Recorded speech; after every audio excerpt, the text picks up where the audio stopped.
name's Martin Duff. I'm the Business Development Director for Water at Atmos International.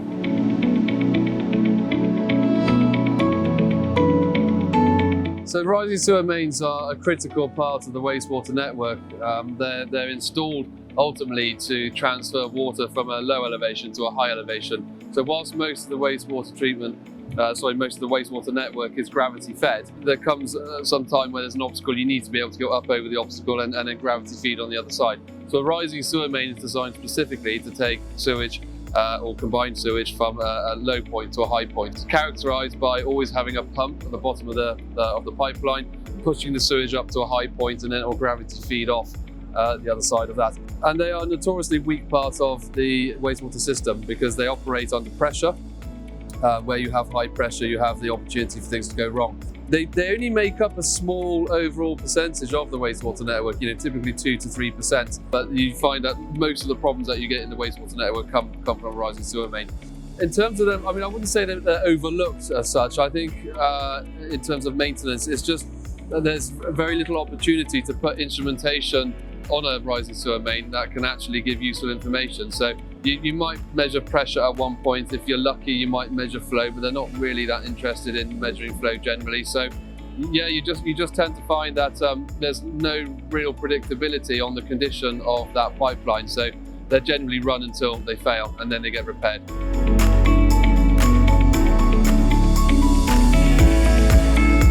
Well, part of it comes down to pipeline replacement, but the water utilities are already aware of that. They generally do go through pipeline replacement schemes like every other part of the water network. They do find it harder to work out which pipelines actually need replacing because, as I mentioned just now, you don't really know what the condition is. So they generally just work on the criticality of the pipeline. So if it fails, what's the consequence to the environment? They often use things like pipeline diameter as an indicator for that. So the bigger the pipeline, the more important it becomes, and therefore it goes up to the top of the list in terms of renewal schemes. I guess the real challenge really in knowing which ones to replace comes in just not knowing what the condition is at the moment.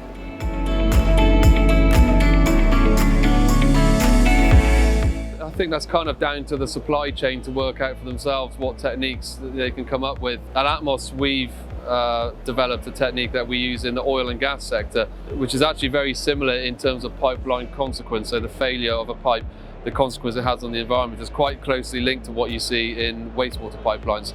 And so we use something called the negative pressure wave technique, which ultimately uses high acquisition pressure data to work out whether any leaks along the pipeline.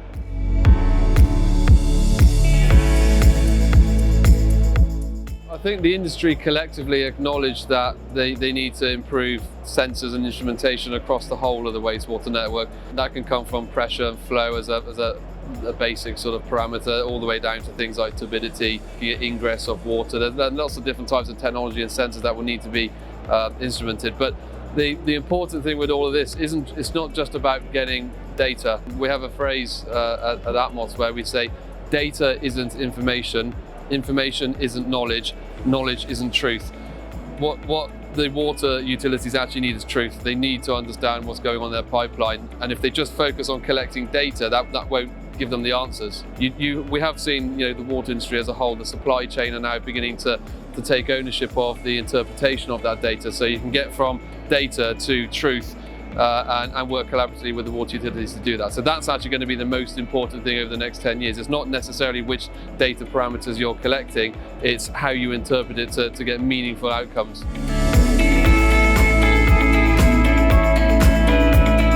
The cultural sort of ability, I suppose, to adopt change. So change management is a huge obstacle for the uptake of new innovation, because ultimately the supply chain coming up with new ideas, new technologies and new ways of delivering those services and products. Typically we're moving towards a more service-driven model and a products-driven model now, because the fact that the supply chain is taking ownership of interpreting the data.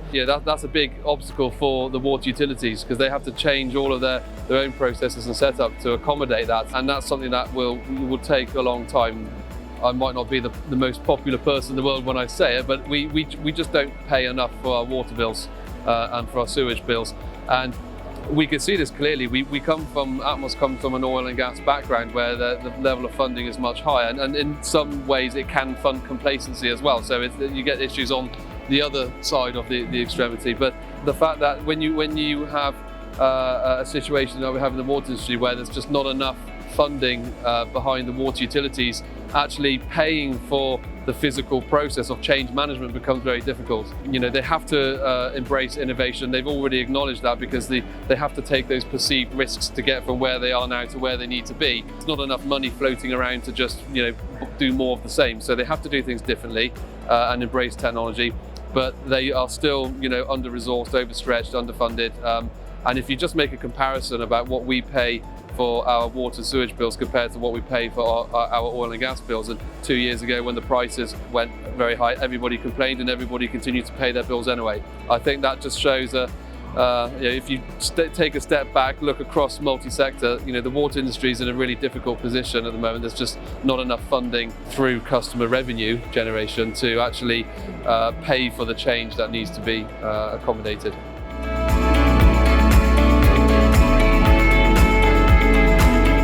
Atmos is a global leading pipeline leak detection provider. We operate predominantly in the oil and gas sector. We've diversified into mining, aviation, and more recently into water as well. So we're a very innovation-driven organisation. We have a very nice private, simple ownership structure, which allows us to take a lot of the profits and put them back into innovation. So we're continuously moving forwards. What makes us unique within the water space is the fact that we come from that oil and gas background where no leakage is acceptable in oil and gas. As soon as a new leak forms, you need to find it, locate it, deal with it straight away. And that's quite closely linked to what you would find in a wastewater application. But if you look at the clean water side of things, and you talk about leakage, leakage is just considered an acceptable practice or byproduct of transporting water around the network. So we're trying to shake the industry up a little bit at Atmos by encouraging water utilities to find new leaks as they form, rather than waiting for them to already be there and then work harder to go and find them.